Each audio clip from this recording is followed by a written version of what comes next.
மரணம், ஆவி, மறுபிறப்பு இந்த மூன்றுமே ஒன்றுக்கொன்று தொடர்பு உள்ளது. முதல்ல மரணத்தை பற்றி நீங்கள் பயப்படுறீங்க, அதுதான் மிகப்பெரிய தவறு. உங்களுடைய மறுபிறப்பை பாழாக்க போகிறது அதுதான்.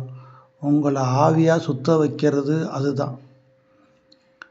மரணத்தை சந்திக்கக்கூடிய சூழ்நிலைகள் வரும் பொழுது, அது நோயாக இருக்கலாம், விபத்தாக இருக்கலாம், ஏன் தற்கொலையாக கூட இருக்கலாம்.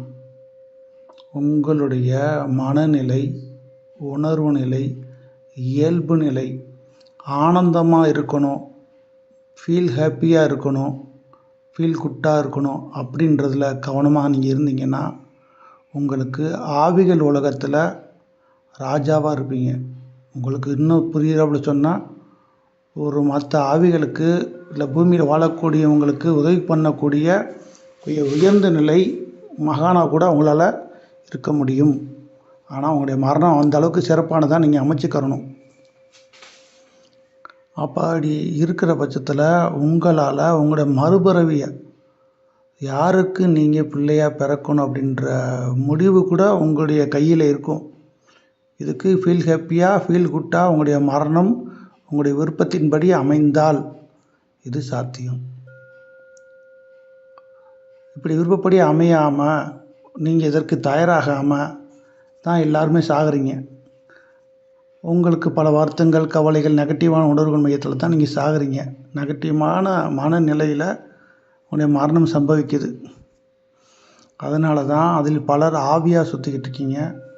இந்த ஆவிகள் உலகத்தில் அது பல கட்டுப்பாடுகள் இருக்குது. ஒரு ஆவியாக இருந்தாலும் சுதந்திரமான இருந்துட முடியாது.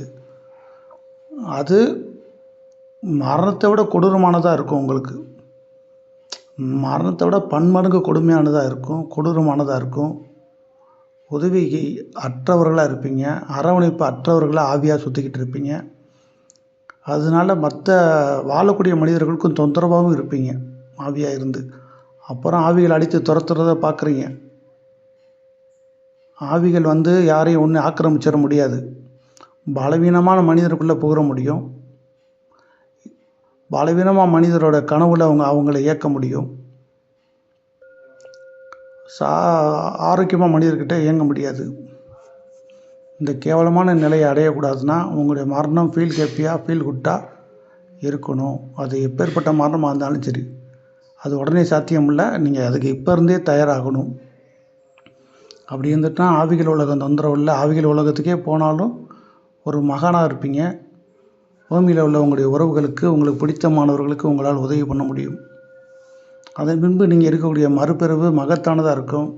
பிறவி ஞானியாக இருப்பீங்க, பிறவி தத்துவ ஞானியாக இருப்பீங்க. இல்லை பெரிய செல்வந்தர் வீட்டில் பிறந்து இந்த பெரிய அளவில் அந்த சமுதாயத்துக்கு, மனித சமுதாயத்துக்கு உதவி செய்யக்கூடியவராக, மாற்றம் செய்யக்கூடியவராக நிச்சயமாக அமையும் இந்த வாழ்க்கை. அதனால் மரணத்தின் அடிப்படையில் தான் உங்களுடைய ஆவிகள் உலகம் இருக்குது, உங்களுடைய மறுபிறப்பு இருக்குது. இந்த கர்மாவின் அடிப்படையில் உங்களுடைய மறுபிறவி அமையும். கர்மாவின் அடிப்படையில் தான் எல்லாமே நடக்குது. உங்களுடைய கர்மா தான் எல்லாத்தையுமே தேர்ந்தெடுக்குது அப்படின்றதெல்லாம் பொய். எப்பயுமே அது உண்மை கிடையாது. உங்கள் கர்மான்றது என்னன்னு முதல்ல புரிஞ்சுக்கோங்க. அது அந்த காலங்களில் அறிவியல் கண்டுபிடிக்கப்படாத காலங்களில் திணிக்கப்பட்ட ஒரு வதந்தி. அது அறிவியல் பூர்வமாக இன்றைக்கி மாடிஃபை பண்ணியிருக்காங்க. இன்றைக்கி ரொம்ப ஞானிகள், மகான்கள் பேசிக்கிட்டு இருக்காங்க. ஆனால் அதை நடைமுறை ரீதியாக யதார்த்தத்துக்கு பொருந்துறாப்புல அவங்க சொல்ல தவறிட்டாங்க, செய்யவும் தவறிட்டாங்க. அதனால் நம்ம சொல்கிற ஒரே ஒரு விஷயந்தான், இது நான் சொன்னதில்லை, எல்லா பேரும் உணர்ந்த ஒரு விஷயம். நடைமுறையில் இதுதான் சாத்தியம், இதுதான் சத்தியம். உங்களுடைய மனநிலை, உங்களுடைய இயல்பு நிலை, உங்களுடைய சுகதுக்க நிலை, இதன் அடிப்படையில் தான் உங்களுடைய ஆவிகள் நிலையும் சரி, உங்களுடைய மறுபிறப்பும் சரி அமையும். இதற்கு நீங்கள் உங்களை இப்போது இருந்தே தயார்படுத்தி கொண்டால் ஆவிகள் நிலையும் சரி, மறுபிறப்பையும் சரி உங்களுடைய முழு கட்டுப்பாட்டில் வைத்து கொள்ள முடியும். கர்மா என்பது இந்த விஷயத்தை பொறுத்தவரை பொய், பொய், பொய்.